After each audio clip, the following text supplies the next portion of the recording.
In this video, I'm going to show you how to use Samsung phone as a ruler. So if you're in need of a ruler and you have your Samsung phone with you, you can easily turn your Samsung phone into a ruler. So the first thing you want to do is go to your Samsung phone settings, scroll down and click on display.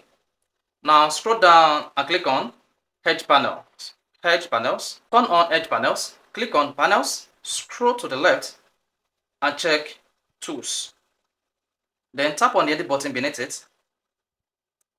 Turn on use location data. Turn on location to use this feature. Just swipe down on your Samsung phone notification tree just like this and turn on location. Once that is done, come back. Then you see location data turned on. Now hit the back button. Go back to your Samsung phone home screen. Click on the panel. Click on the three dots at the top right. Then tap ruler. There you go. You should have your Samsung phone ruler comes up.